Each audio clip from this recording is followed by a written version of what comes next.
Bueno, que el Señor les bendiga, pueden tomar asiento.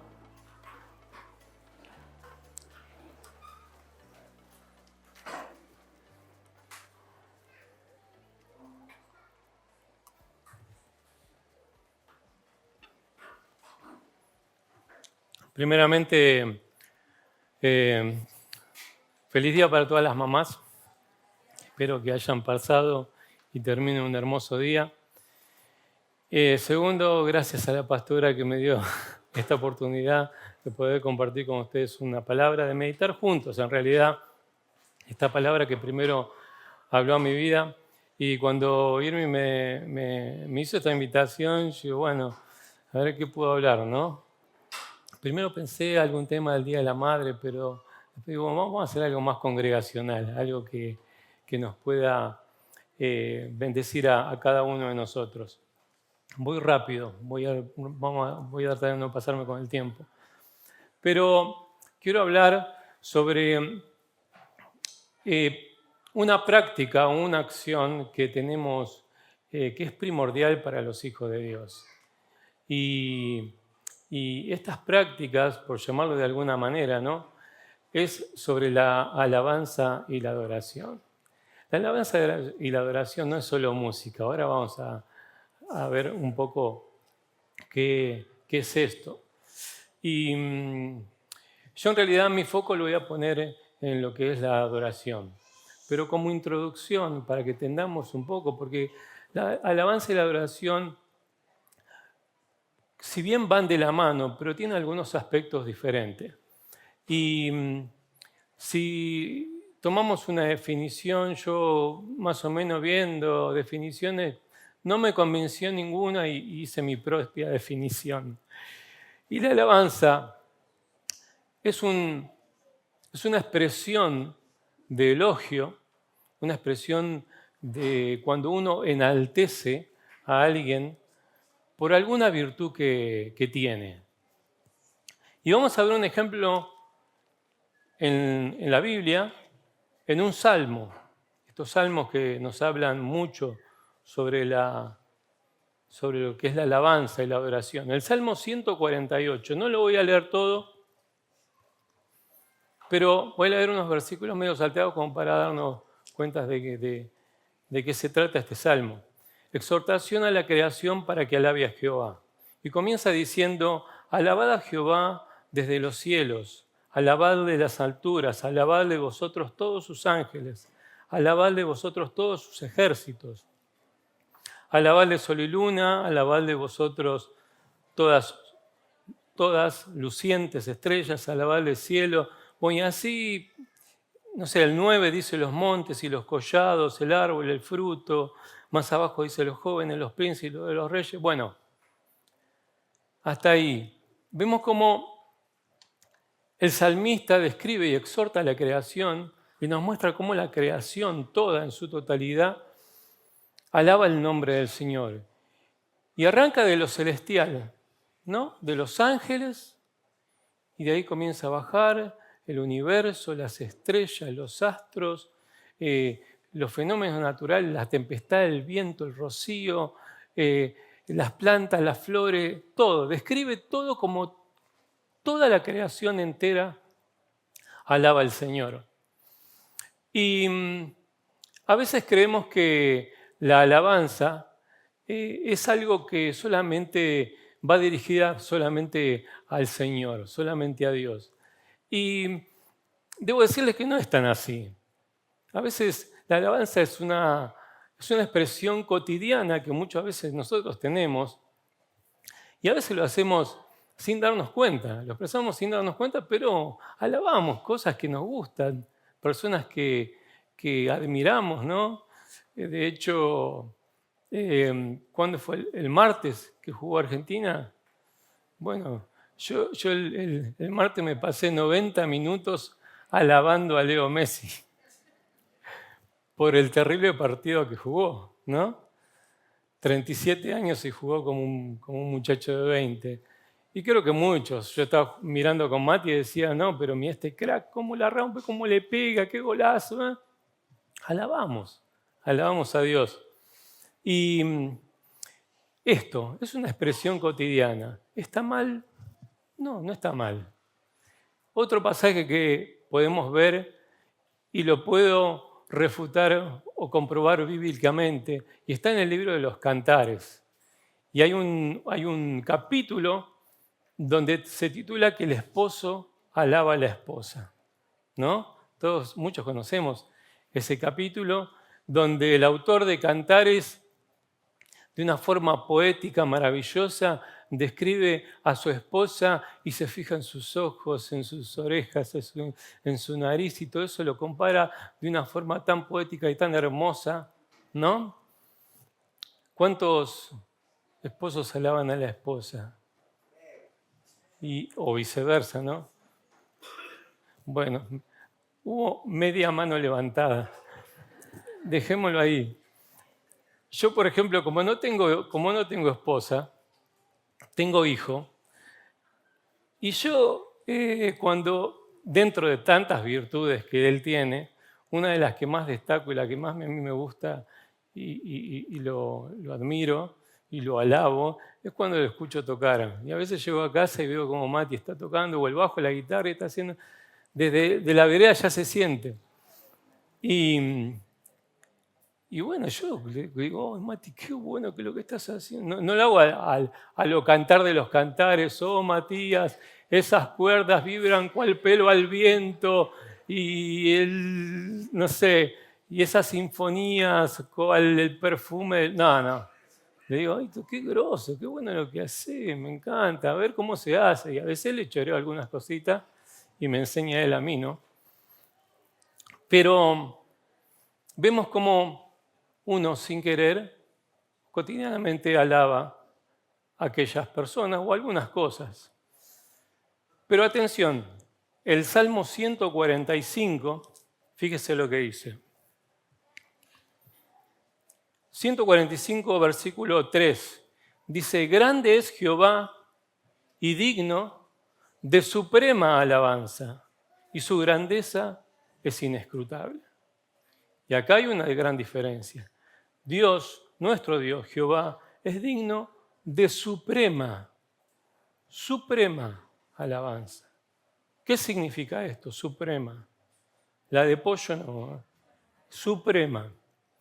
Que por sobre todas las cosas, nuestra mayor alabanza, nuestra única alabanza, nuestra especial alabanza, tiene que ser dirigida a nuestro Dios. ¿Y por qué? Porque su grandeza dice que es inescrutable, que no tiene límite, no tiene explicación, y muchos podemos comprobar la grandeza de nuestro Dios. Y vemos cómo estos salmos, del 145 al 150, como si usted ve los títulos, dice alabanza por la justicia de Dios, alabanza por el favor de Dios, exhortación por la creación, que es lo que leímos, exhortación a Israel para que alabe a Dios, y termina con el 150, mostrando cómo por medio de los instrumentos musicales podemos alabar a Dios. Y acá podemos ver cómo la música ocupa un lugar primordial y fundamental en la alabanza a nuestro Dios. Y está comprobado científicamente que la música produce en nuestra mente, despierta áreas sensoriales en la cual nos estimulan emociones en nuestro cuerpo, en nuestra cabeza. ¿No es así? Usted escucha una canción y le puede dar tristeza, alegría, euforia, odio, ¿no? Relajación, cuando los nenes escuchan esa musiquita para que se duerman, se relajan, ¿no? Y así que nosotros, y esto más que nada los músicos, los que cantamos, tenemos que ser conscientes que tenemos un arma muy poderosa. Si la música ya de por sí provoca cosas en las personas, cuanto más la música, estos instrumentos en las manos de Dios, pueden hacer cosas poderosísimas. Y tenemos ejemplos en la palabra de Dios, por ejemplo, como el rey Josafat manda a los músicos adelante en la batalla y gana esa batalla con los músicos adelante alabando al Señor y los enemigos se mataron entre ellos. Otro ejemplo lo tenemos en Pablo y Silas, cuando estaban ahí en la cárcel y ellos estaban prisioneros y de repente comenzaron a alabar a Dios y las puertas se abrieron de la cárcel, los cerrojos, las ataduras, las cadenas se le cayeron de las manos y ellos tuvieron libertad alabando el nombre de Jesús. Es un arma poderosa. Yo acá tengo, parece un bajo, ¿no? Pero es una AK-47. Es un arma poderosa para el enemigo. Recuerdo también David. ¿Se acuerda cuando Saúl estaba atormentado por un espíritu? Y en un momento Saúl dice, se ve que no soportaba más y no sabía de qué manera poder calmar eso que él sentía. Y manda a llamar a uno que toque bien, dice. Tráigame uno que toque bien. Y en Samuel dice, ustedes no lo busquen, pero dice de esta manera, uno que toque bien. Le mandó a sus criados a buscarlo. Y dice, encontramos uno que toca bien, que es vigoroso, que es hombre de guerra, que es hermoso. Dice, y Jehová está con él. Y acá hay dos principios que son maravillosos, más para nosotros. Tocaba bien y Jehová estaba con él. Y esto es preparación, talento y comunión. Las dos cosas tienen que ir de la mano. Uno no puede tocar bien y no tener comunión con Dios. O tener comunión con Dios y ser un desastre cantando o tocando, ¿no? Yo recuerdo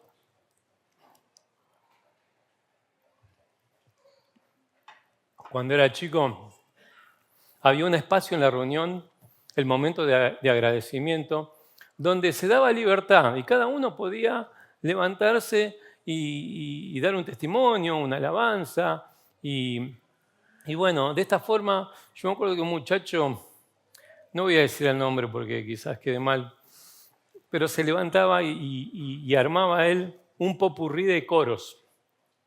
Y empezaba a cantar esos coros campañeros. ¿Cuándo la iglesia del Señor, el hombre de Galilea? Bueno, se cantó un popurrí de 7, 8 coros. Yo en ese momento, yo recién empezaba a tocar y quería enganchar para acompañarlo con la guitarra. Imposible, imposible. Ustedes dirán qué malo es que está hablando, ¿no? Pero en la Biblia hay buenos y malos ejemplos. Y yo no tengo por qué dar buenos y malos, por qué no darlos. Bueno, la cosa es que era imposible seguirlo. Y esos enganchados, no era que el coro siguiente lo hacía en el mismo tono, no, lo hacía en otro tono. Y el que seguía en otro tono, una habilidad que yo no sé cómo lo hacía. Y a veces ese mismo coro lo empezaba en una tonalidad y lo terminaba en otra. Tremenda habilidad. Bueno, pero dejando un lado eso, pobre Miguel. Bueno, lo nombré al final. Saludos, Miguel, si después me ve por YouTube. Bueno, pero vemos cómo es importante. Esto no significa que digo, porque yo no canto bien, no voy a alabar. No, yo me refiero a aquellos que ministramos, a aquellos que tenemos, a aquellos que servimos a Dios. Y saber que cada uno tenemos un talento diferente. Yo hay cosas que no sé, yo admiro, no sé, a veces los hermanos, las hermanas o cosas que los hermanos hacen y bueno, es un talento que yo no tengo, pero el Señor nos pone y tenemos que ser prudentes en saber en qué lugar nos pone el Señor. Pasemos a la adoración. El Salmo 150 termina diciendo, todo lo que respira, alabe a Jehová, ¿no? Pero mire la gran diferencia con la adoración. Y la gran diferencia es que no todo aquel que respira puede adorar a Dios. No todo aquel que tiene vida puede adorar a Dios. ¿Por qué? Porque la adoración es algo espiritual. La adoración es algo que solamente los seres humanos tenemos. Sabemos que el ser humano está compuesto de espíritu, alma y cuerpo. Entonces, eso es propio del ser humano. Y nosotros tenemos esta bendición de poder adorar. El ser humano por naturaleza es un ser adorador. Y podemos ver en nuestros antepasados, culturas como los egipcios, los aztecas, los mayas, tenían esa necesidad de adorar y adoraban al sol, a la luna, a diferentes cosas. Y es una realidad de que nosotros necesitamos adorar.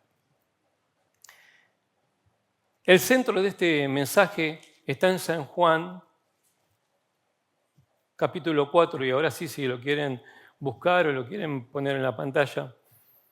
Y en esto quiero concentrarme y terminar esto que quiero compartirles. Todos sabemos el contexto cuando el Señor se encuentra con esta mujer samaritana.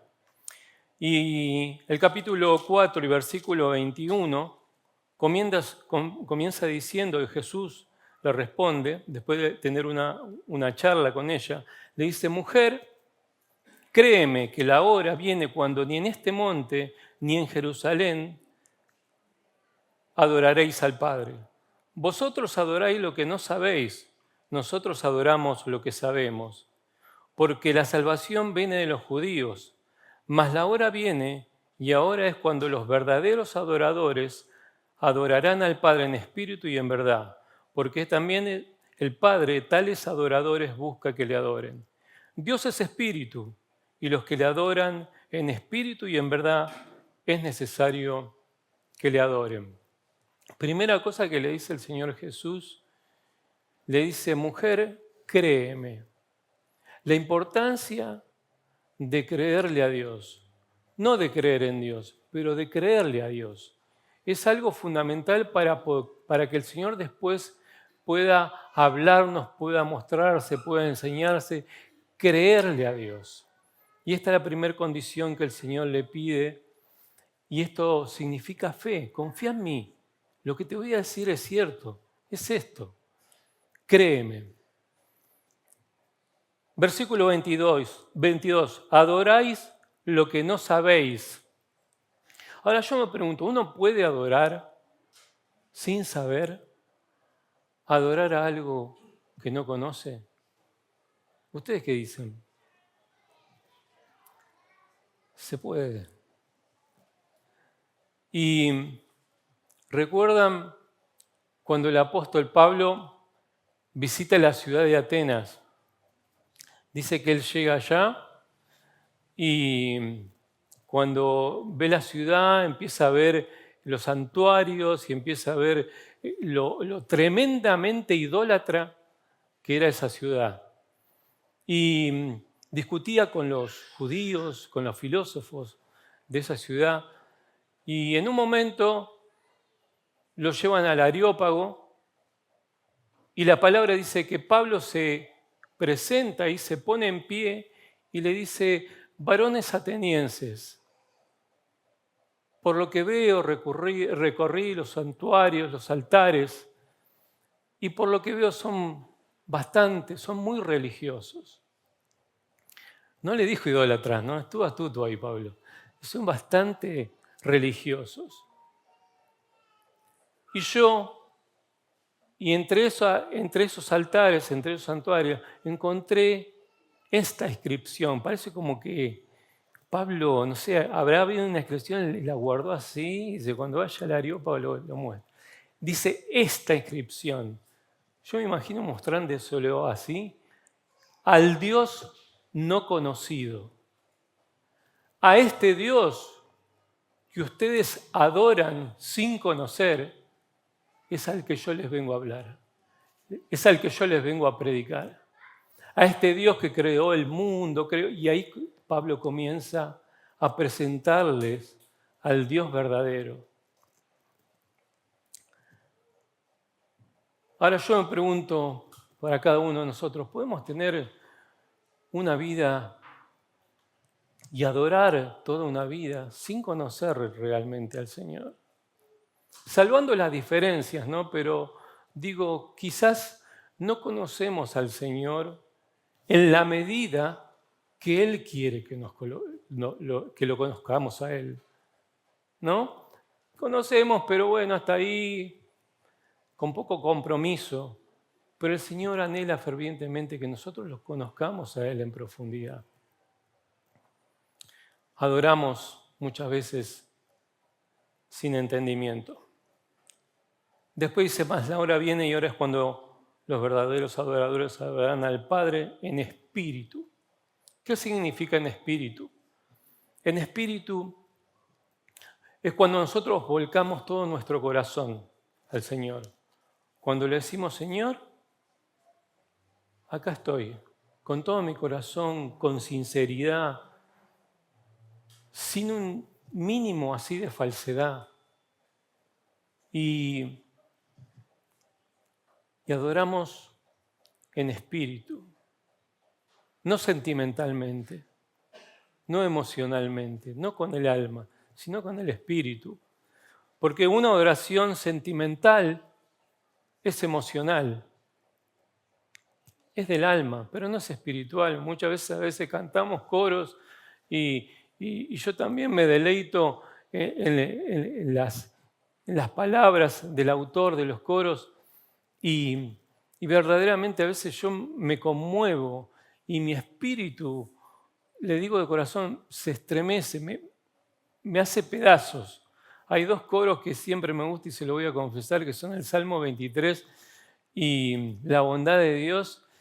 Dice verdades tan bíblicas y tan que me llegan, que les digo la verdad, a veces me cuesta tocarlos. Estoy parado ahí y no puedo más, no puedo más. Y adorarlo en espíritu, que podamos hacerlo no de una forma emocional, sino en una forma espiritual. Recuerdo las palabras de Jesús cuando decía, le hablaba a los judíos y le recordaba las palabras del profeta Isaías que le decía, este pueblo de labios me honra, pero su corazón está lejos de mí. ¿No? Espero que no sea nuestro caso, que podamos estar cerca del Señor y adorarlo en espíritu, en verdad.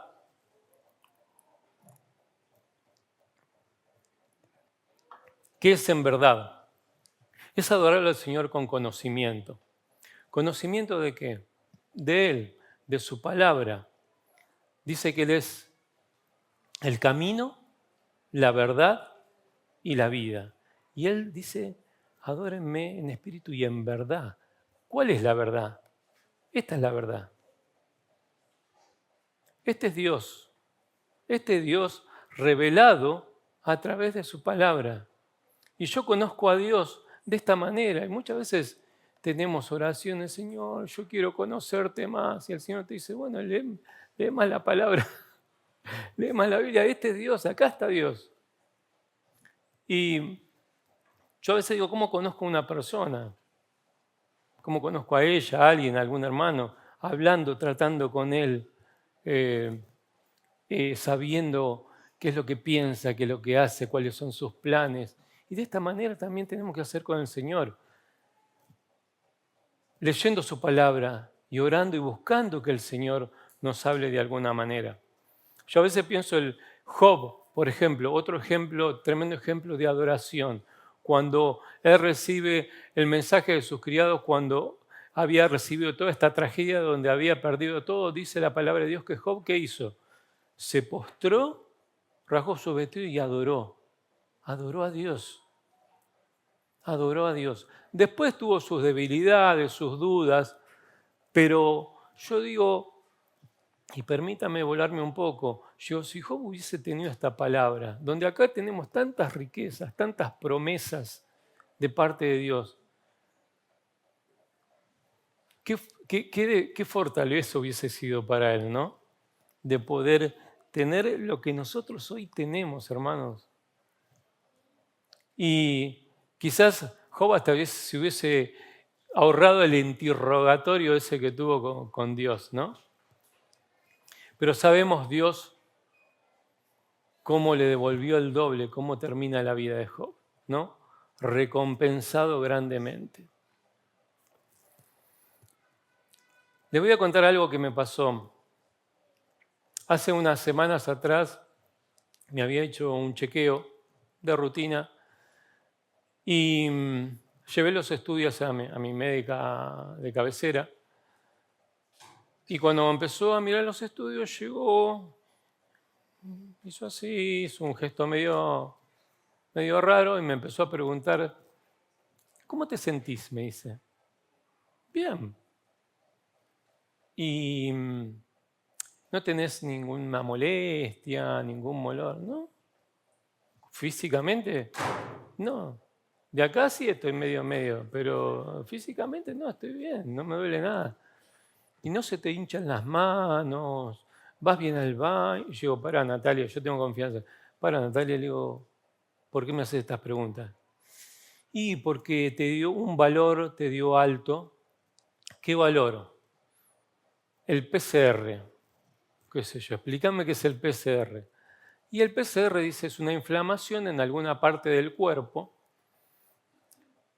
y que bueno, puede ser intestinal, puede ser abdomen y hasta puede ser tumoral. Y cuando me dice tumoral, los ojitos se me abrieron un poco, ¿no? Y ella me habrá visto y me dice, bueno, igual dice, no nos alarmemos, vamos a hacer otro estudio más, vamos a volver a hacer otros estudios. Y me hizo, antes la lista era así, me hizo una lista así de todas las cosas que me tenían que analizar. Y me dice, igual no te alarmes, dice, porque la otra vez vino un hombre, dice, que tenía 60 de PCR. Bueno, explico, yo tenía 20 de PCR cuando el mínimo es 4. Alto. Dice, y este hombre vino así, pero al final era una prostatitis, le hizo un tratamiento y después quedó re bien.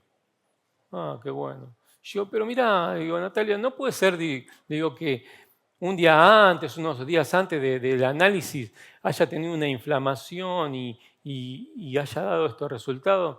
Dice, no, eso ya es porque ya viene hace un tiempo. Macanudísima la doctora. Gracias, le digo. Bueno, así que imagínense, me fue feliz del consultorio. Y yo pensaba, ¿no? Digo, mi cabeza comenzó a volar. Digo, tengo una inflamación, no me duele.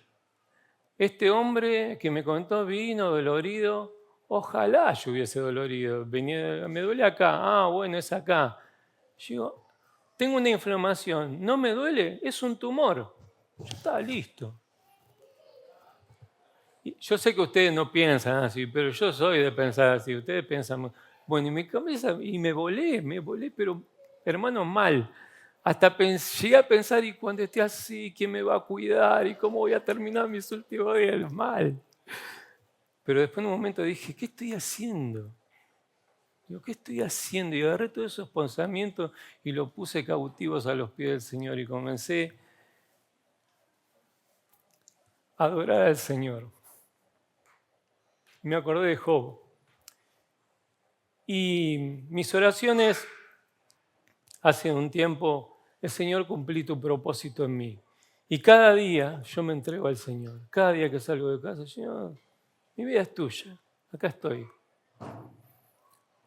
Los primeros días caminaba por las paredes, no podía dormir.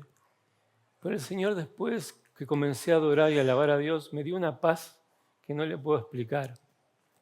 Hasta me olvidé, solamente tenía presente el día que me iban a dar el otro resultado. 15 días, dentro de 15 días. La última semana, yo lo único que tenía presente es que ese día tenía que ir a buscar los resultados. Y fui, obviamente, más por curiosidad, pero les prometo delante de Dios que sin temor, relajado, pero digo, vamos a ver qué tengo. Y cuando llego, Mati me acuerdo que me acompañó ese día a la mañana temprano. Bueno, empecé a abrir el sobre ahí, me dieron en el laboratorio, me dieron el PCR 1,5, cuando el valor máximo era 4. 1,5. Y yo me quebré en ese momento. Y Mati me decía, oh, papá, ¿qué te pasa? ¿Qué te pasa? Yo, no, el Señor es un milagro. Y después, bueno, están los escépticos, ¿no? Que después dicen, no, pero puede ser un error de laboratorio. Contala como quieras, ¿no? Yo le respondo a ellos como el ciego cuando fue sanado por Jesús, ¿no? Con el Señor que le decía, pero este se sanó y es un pecador. Yo lo único que sé es que yo antes era ciego y ahora veo.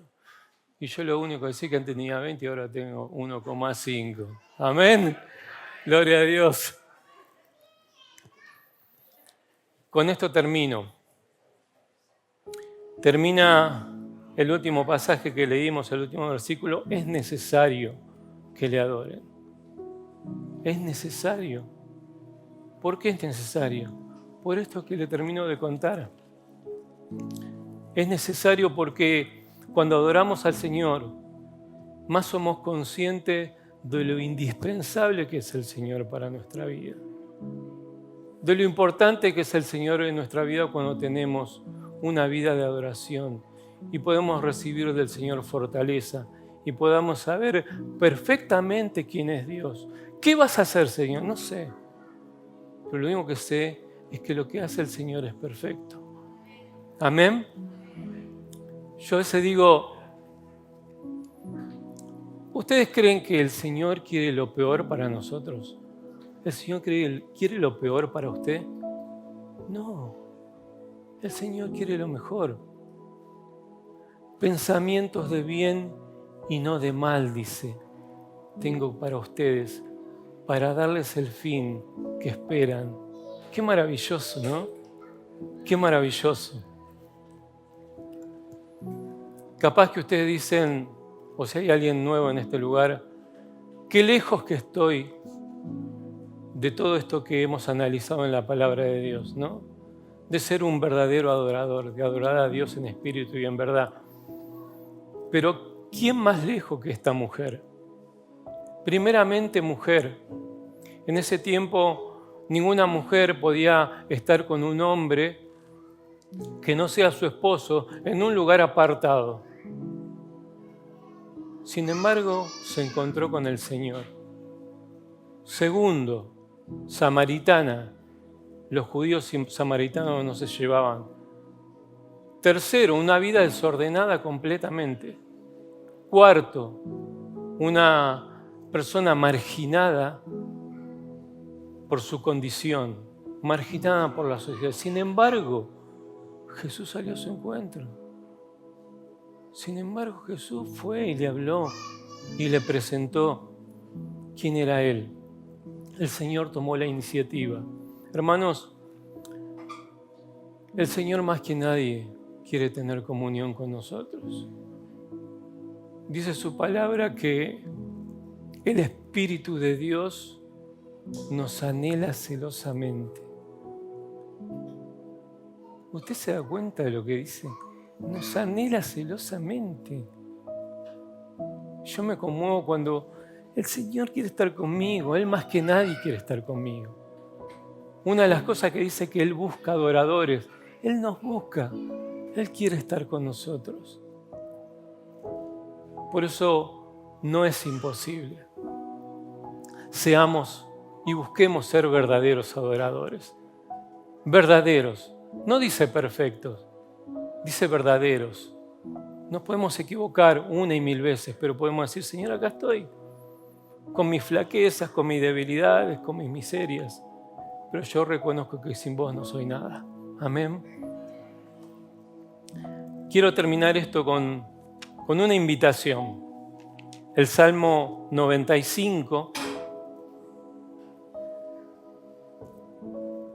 6 dice, venid, y esto es para todos, venid, adoremos y postrémonos, arrodillémonos delante de Jehová nuestro Hacedor, porque Él es nuestro Dios, nosotros el pueblo de su prado y oveja de su mano.